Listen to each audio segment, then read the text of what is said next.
dear, you had a hard enough job to get me to marry you before, and I didn't know you. But I do now and how I know you. And if anyone asks you, you're no bargain. Well, what's the matter with me? I don't want this discussion to run into hours. I'm very busy. In the midst of the early 1940s, a number of instant classics emerged within the realm of screwball comedy. Hilarious films showcasing the comical complexity of love and courtship made charmingly substantial contributions to the genre's growing legacy.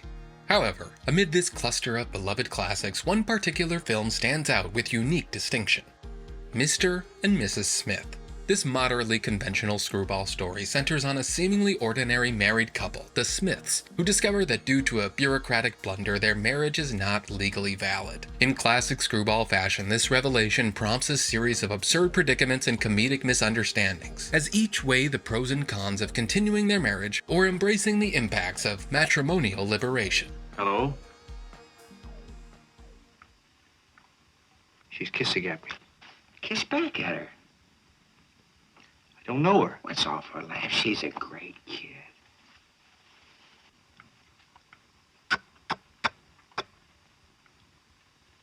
It feels kind of silly. It's a fun-filled film full of the standard screwball staples: witty banter, slapstick comedy, and silly scenarios. Yet perhaps to the surprise of modern viewers, this zany and often overlooked screwball comedy was directed by Alfred Hitchcock.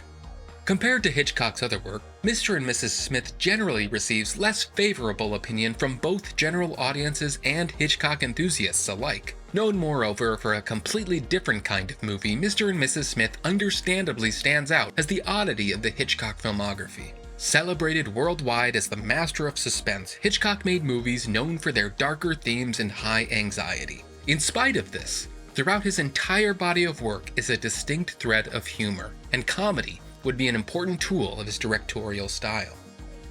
What a constitution. While Hitchcock would later be somewhat dismissive of the film, his turn at screwball undoubtedly demonstrated his mastery of not only suspense, but comedy as well. While humor was consistently present within his films, it was never quite on display as it was in 1941's Mr. and Mrs. Smith.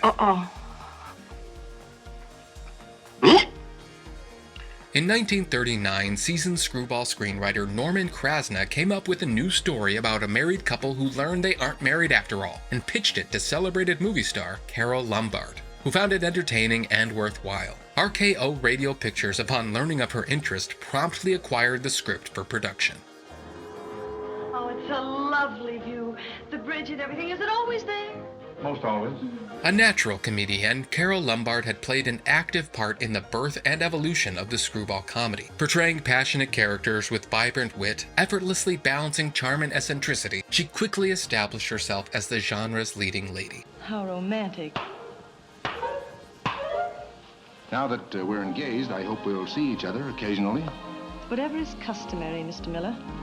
But by 1938, Lombard aimed to expand her range beyond romantic comedies and started actively pursuing expressly dramatic roles. There were rumors she was in the running for the role of Scarlett O'Hara, and she was originally attached to the Hitchcock drama Rebecca. However, the dramatic films she completed in the following years were not well received and are mainly remembered as box office failures.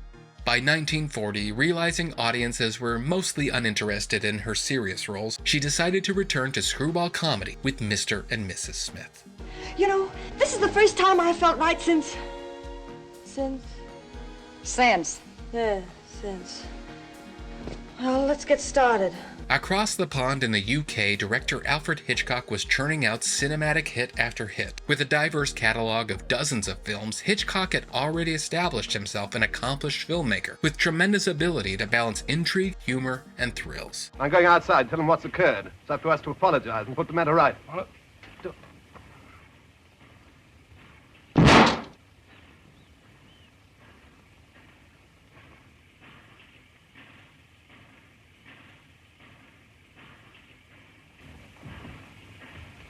You were right. Come on, man. These films would catch the eye of Hollywood producer David O. Selznick, who in 1939 would court Hitchcock to America with a 7-year contract under Selznick International Pictures. Upon arriving in the U.S., Hitchcock and his family would rent the Bel Air estate that belonged to Carole Lombard, a fan of his British films who had recently married Clark Gable. The families were fast friends, and Hitchcock and Lombard particularly would bond over a shared brand of Hollywood gossip, salty humor, and practical jokes. During the initial years of the Selznick contract, Hitchcock was still adjusting to his new environment, and his first projects continued to revolve around European settings. It wasn't until Carole Lombard began actively encouraging him to direct her new film, Mr. and Mrs. Smith, that Hitchcock would get behind telling his first fully American story. Supposedly, according to Hitchcock, he only accepted the position as a personal favor to Carole Lombard, but studio records indicate he had notable enthusiasm for the project. He would be on loan from Selznick for 2 films with RKO.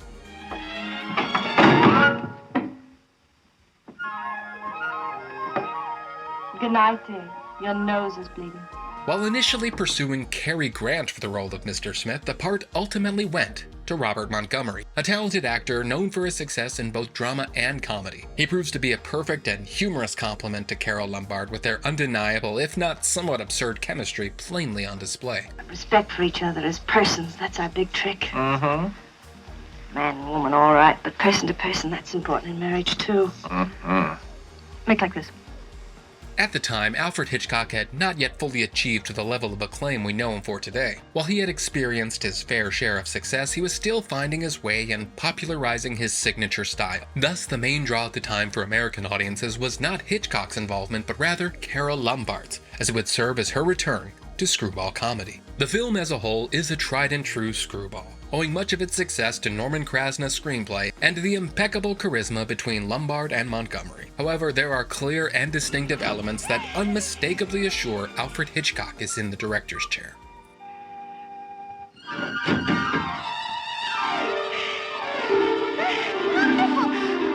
happy, carefree.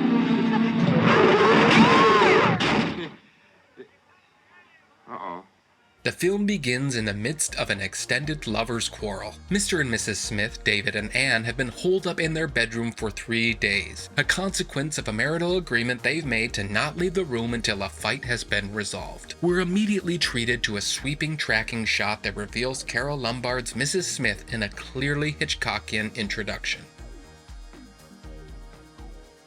Decidedly, unconventional rules and minutiae govern major aspects of their relationship. But the methods seem to be effective, and post-reconciliation, all is right as the couple is having breakfast when another of their many rules are brought up. Remember rule number 7? Yes, but I thought we'd given that one up. It always got us into so much trouble. Well, if we ever give up one, that means we're giving up just that much of our wonderful relationship. The rule: any question asked on this day of the month must be answered honestly. If you had it all to do over again, would you have married me? Honestly, no. While he quickly expresses contentment with her and confidence that he would not marry anyone else, his answer is mostly drawn from the loss of his independence as a single man. All of this hypothetical, of course. Your feelings aren't hurt, are they? No, it's perfectly all right. It's enough of that. I was getting into trouble. I'm not angry in the least. Oh, yes, you are. But as fate would have it, this is not necessarily the case, as David is soon informed that due to a jurisdictional error, his 3-year marriage has not been legally valid. No, I don't want you to be frightened or upset or anything, but there's been a kind of a mistake. You're not legally married. What's that? Oh, you really are married and everything, but there's a little technicality. The hypothetical is now reality, but is that reality something that David really desires? Or is he simply nostalgic for the excitement and simplicity that his previous single life once offered him? Kind of funny, isn't it? Yeah. As it turns out, unbeknownst to David, the county official happens to be a family friend of Anne's, and he separately informs her and her mother of the same predicament. But she keeps this revelation to herself, and when David schedules a romantic dinner at a restaurant they often visited before their marriage, she assumes a new proposal is on the way. How does it look? Oh, now, Mother, don't worry. David will do all right by your little girl. How do you know? Because David's already called up and wants us to have dinner for 2 at Mama Lucy's. He'll marry me tonight. I hope so. Their return to the restaurant shows a changed, dilapidated building, aged and deteriorating, perhaps not much unlike the state of their own relationship. Place has changed a little. Customers.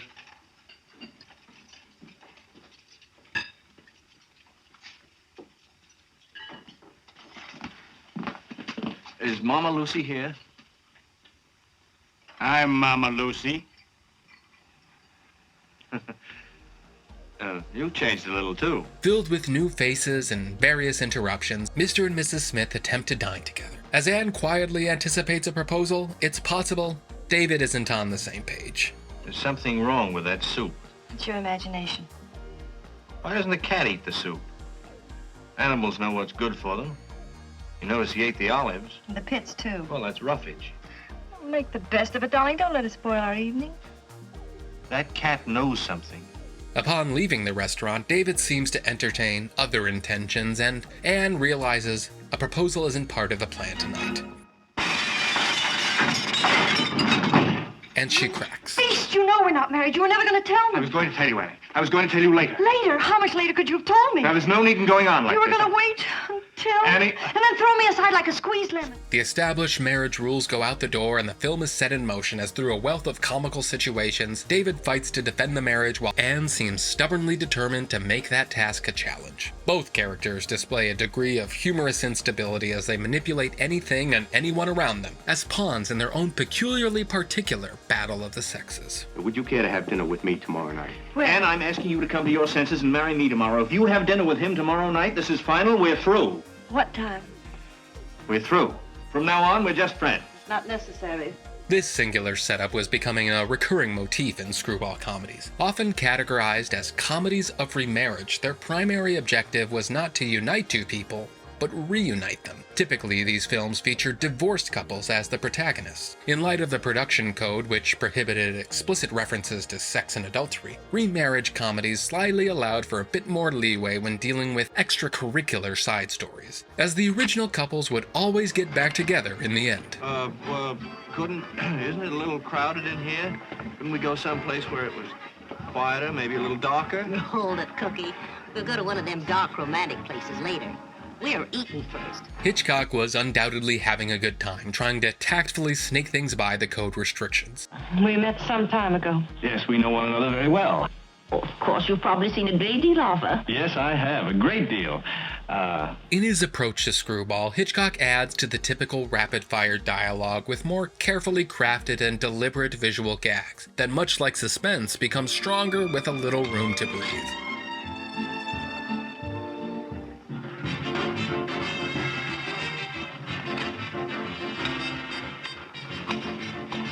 You care to dance, dear?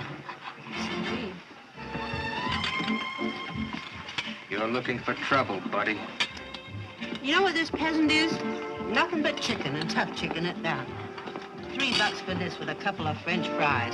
What a rack. The film carries the same sharpness as its contemporary counterparts, but these setups and executions bear the distinctive touch of Hitchcock's edge and artistic finesse. This is especially evident in a scene where David resorts to an amusingly unconventional tactic to escape a disastrous state, by giving himself a bloody nose.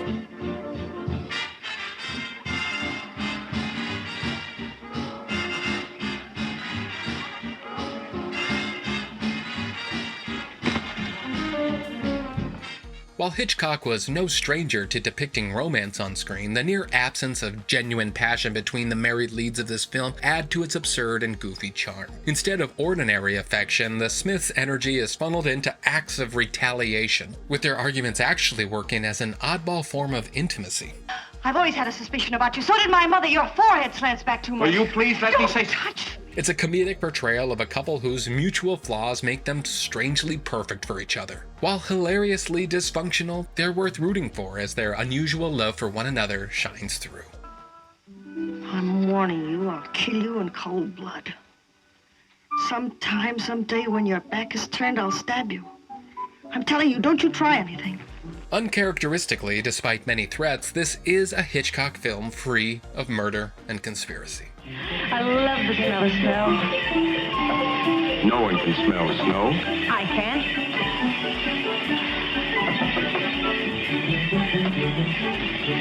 It isn't snow.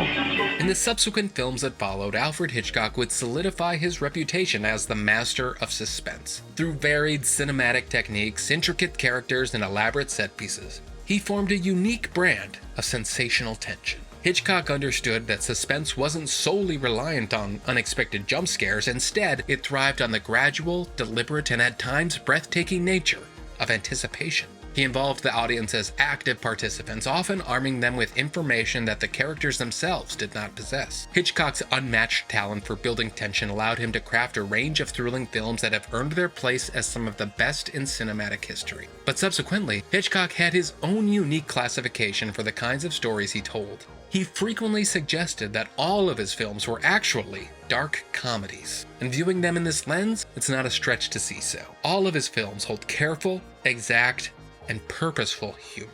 The other thing I love about Hitchcock's films is that no matter how serious or how tragic or desperate or scary the film is, it's always mixed up with humor. And it's the humor that gives the edge to the horror. The humor makes you feel safe.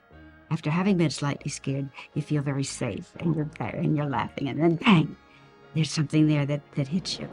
In differential calculus, a function is given and the differential is obtained. You understand? Yes, I understand. You do? Hitchcock films are full of funny situations, witty quips, and one-liners, but a majority of the laughs throughout his work are presented through the following forms. I'm sorry, sir. I think you have the wrong department. We have nothing here for you. Are you going to come out of here peacefully, or will I have to carry you? And the most wonderful feature of these, you don't have to launder them. You merely throw them away. Just throw them away. That suits me.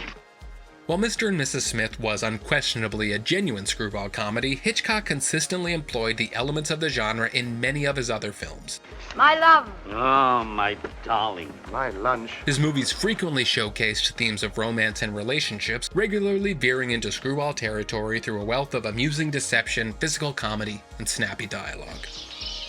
I just thought you might like to know what it's like to be on the other end of a gag. What do you think of that? I think you're a louse. I am. Good day, Miss Stanley. Though when Hitchcock takes the helm, the central plot drivers aren't as trivial as those of a typical screwball. Instead, he opts for murder or international intrigue as driving factors. But like Screwball, the majority of Hitchcock films maintain a general air of farce. Is he married to her, do you think? I didn't ken and I didn't care. They're so terrible in love with each other.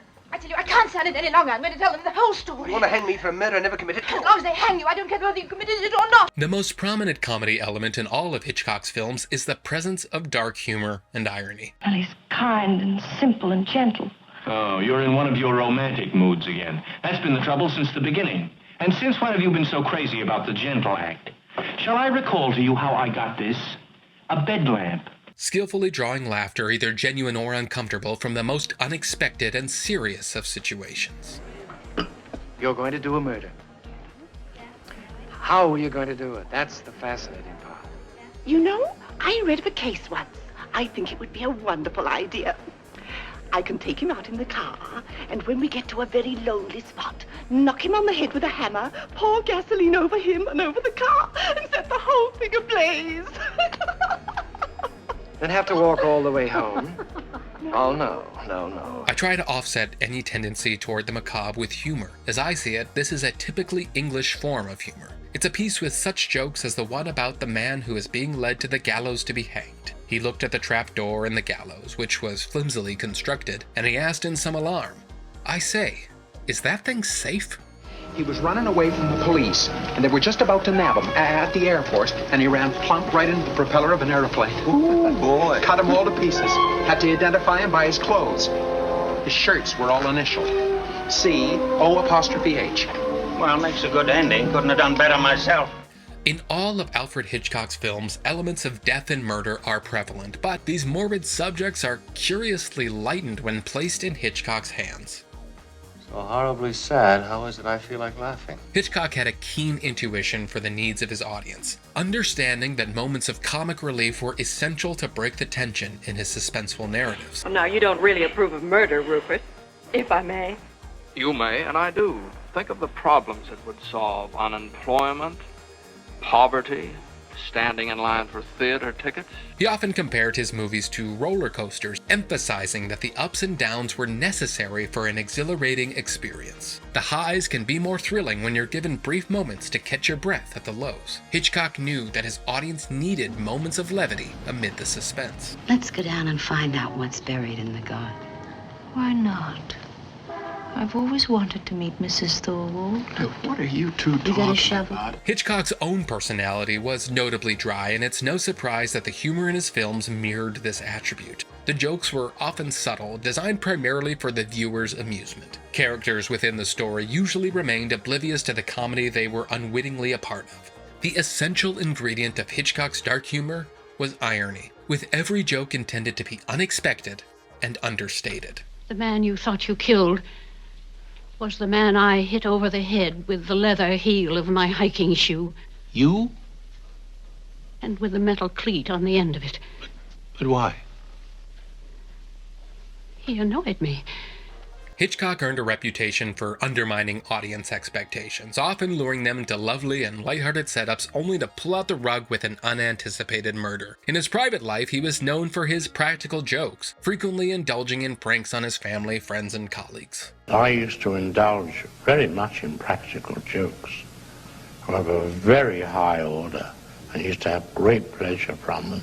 I once gave a dinner in London, and all the dinner was blue. Everything you ate was blue. You mean the food? The food. But celery, carrots, all that stuff? Everything. It's easy to see how this mischievous mentality frequently found its way to the screen. However, whether these humorous moments always explicitly landed with the audience is another story. I once made a movie, rather tongue-in-cheek, called Psycho. Yes? The content as such was, I felt, rather amusing. And it was a big joke, you know. And I was horrified to find that some people took it seriously. My mother, what is the phrase? She isn't quite herself today. Hitchcock was always subverting cinematic conventions on screen, whether it was the shocking mid-movie demise of a main character in Psycho, or the deliberate absence of a musical score in The Birds. But perhaps his trickster mindset presented itself more subtly through the storytelling device he popularized called the MacGuffin. Were you married in Beecham in March 1937? Yes, I was. A MacGuffin you see in most films about spies. It is a thing that the spies are after. Someone asked, what is a MacGuffin? And it's described in a scene in an English train going to Scotland. And one man says to the other opposite him, he said, what's that package above your head there? And the other man said, oh, that's a MacGuffin. He said, well, what is a MacGuffin? He said, well, it's an apparatus for trapping lions in the Scottish Highlands. The man said, but there are no lions in the Scottish Highlands. He said, then that's no MacGuffin. Hitchcock often employed these meaningless MacGuffins as key plot devices. It's amusing how he could build entire engaging stories around elements that we never entirely comprehend. However, he was accurate in recognizing that the audience didn't care, because he always made the ride around it thrilling. Somebody surely can help us. Oh, sir, do you happen to know what time the train leaves Basel for England? Ich spreche kein Englisch. Oh, really? Fella doesn't speak English. While he was skilled at presenting humorous dialogue, that's not to say he never ventured into explicit slapstick territory. Oh.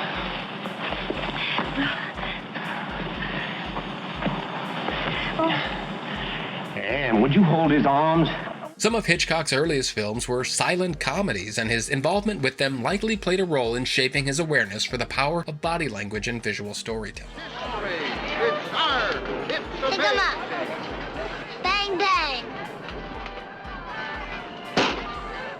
He understood the comedic potential of physical actions, expressions, and props, and he regularly used these elements to create memorable and humorous moments.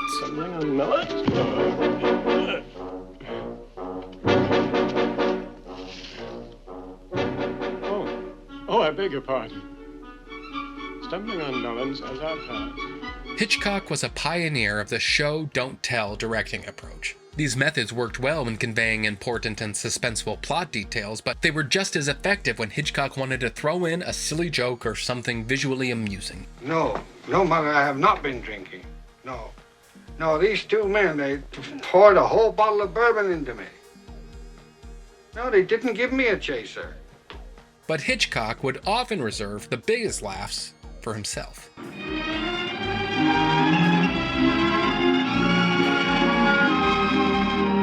Beyond his films, he gained popular recognition through his appearances in trailers and his television anthology series, Alfred Hitchcock Presents, where he humorously introduced macabre stories with blatant wisecracks in his signature deadpan style. Good evening. The entertainment industry is always crying for new faces. I've decided to give them one. Not that there's anything wrong with the old one. In fact, I think it's rather good. Well, it could have been worse. What if I had cracked? This aspect added to the delight of his clever in-film nods to the audience. One distinctive feature of Alfred Hitchcock's films are, of course, his directorial cameos. He made these swift appearances in 36 of his 53 films. Most often appearing as an unassuming passerby in the background, he turned these bits into a delightful inside joke for his viewers, and simultaneously created the ultimate cinematic Easter egg. There's a piece in here about some people that were adrift on a lifeboat for 80 days. Say, maybe we can beat that record. Although Hitchcock's on-screen presence was always quick and uneventful, his mere existence on-screen never failed to elicit a modest chuckle, all without uttering a single word. These instances of simple and subtle self-referential humor stand as a testament to Hitchcock's sense for his audience and his selfish dedication to keep them amused. Do you know, I think I like Mason as much as Harold Flynn. I'll take Cary Grant myself. Oh, so will I. Oh, he was thrilling in that new thing with Bergman. What is it called now? The something of the something. No, that was the other one.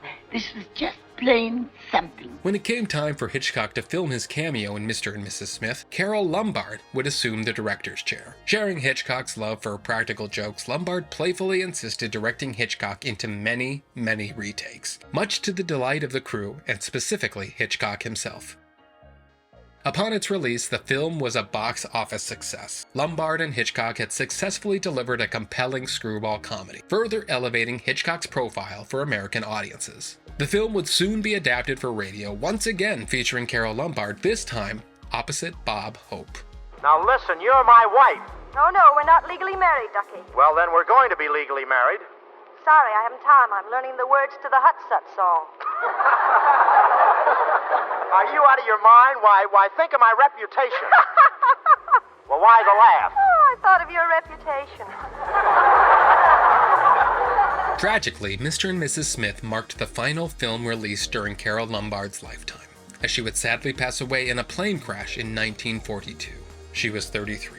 The untimely end of her life leaves us contemplating the remarkable potential her career may have reached, especially in the context of her friendship with Alfred Hitchcock. Lombard undeniably embodied the quintessential traits of the proverbial Hitchcock blonde. Had she survived, could Lombard and Hitchcock have furthered her aspirations of tackling more serious roles? Could Lombard have kept Hitchcock periodically dipping his toes into the realm of straight comedy?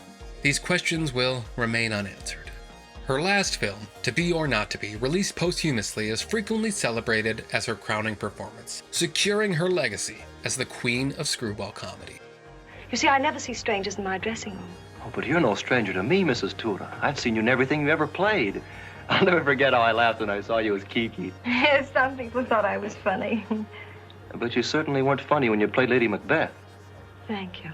I was really scared of you that night. Oh, poor little me. Oh, I wouldn't hurt a fly. While Mr. and Mrs. Smith isn't a perfect film, it certainly holds its ground compared to the other comedies of its era. It served as proof that Hitchcock could adeptly embrace different filmmaking sensibilities. And although his overall contributions to cinema are thrilling, one can't help but ponder what more direct comedies from him may have looked like had he further explored the genre. Inhale, Mrs. Smith, inhale.